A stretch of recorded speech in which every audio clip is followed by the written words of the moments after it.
Now, some of the caveats here, if you have really poor adrenals where you get jittery, your maybe your insulin sensitivity is not dialed in yet, your adrenals are too weak, your electrolytes are too low, this may not be the best for you, and you may want to just keep it to like a 12 by 12 intermittent fast versus a 16 by 8. 12 by 12 meaning like don't eat from, let's say, 7 p.m. to 7 a.m., right? 12 hours there, or 8 a.m. to 8 p.m., right? Or I'm sorry, it would be probably 8 p.m. to 8 a.m. because you're going to obviously take advantage of the time you're not awake. These are helpful times to gain access to that fasting. And then potentially intermittent fasting would typically involve skipping that first 4 to 6 hours. So then you get that 16 to 18 hour window of no food. But then you come at it around noontime, maybe around 5 o'clock or 7 o'clock, and you still get enough nutrition overall in those feeding splits of 2 meals potentially. You can still get enough nutrition / calories in that feeding window. When you're just fasting overall, you are not getting enough calories in general. If it's short term and not all the time, and overall you're still getting enough nutrition, it's going to be okay. If you have adrenal issues, you really want to work on getting your adrenals dialed in, work on your electrolytes, work on just eating every 4 to 5 hours, work on having good mineral support, really work on your digestion. Okay, so a couple things here. Time-restricted eating is a method of aligning food intake with your circadian rhythm. So we talked about that. Potential benefits of aligning eating patterns with circadian rhythm: improve glucose tolerance, improve weight management, and risk of metabolic disorders. So by getting your food dialed in, you're reducing insulin, you're reducing inflammation, you're recycling proteins, cytokines, inflammatory compounds. These are the major benefits. Now, ideally, if you're coming into this and you're like, all right, great, I'm going to do this therapeutically, maybe I'll throw a 16 by 8 in.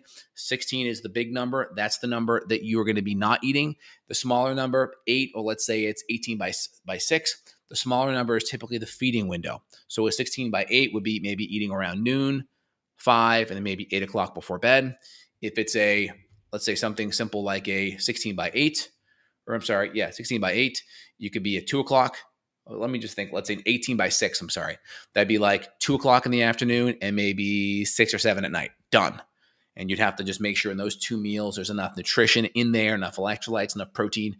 I find people that are consuming bigger meals, they have to really make sure they are on track with electrolytes, and they have to make sure they're on track with HCl and enzymes, because now your meal size is probably 50% bigger. So you have to make sure the hydrochloric acid and enzymes and bile is dialed in, and you're able to break everything down and absorb. And a lot of times you actually need more eating. You need like a larger eating period. So if you're normally eating 15, 20 minutes, you probably need 30 to 40 minutes sometimes, because that food's going to take longer to get down the hatch and chew up adequately. And then you're going to need good enzymes and acids to therapeutically bump that up. Now, there's also benefits with promoting mitochondrial health, right? We're helping to improve energy production. You're actually increasing mitochondrial density. You do that with exercise and weightlifting. You can actually do that with fasting. You're increasing metabolic efficiency. We're stimulating biogenesis. We're improving and we're enhancing the formation of new mitochondria.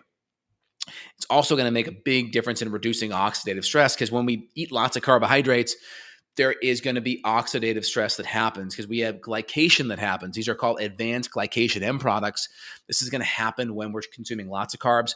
Our cells get sugar coated, and then that can create aging or this oxidative stress. Think of the creme brulee at the steakhouse. They pull out the blowtorch and that crisping on top. That's essentially glycation, or this advanced glycation end products.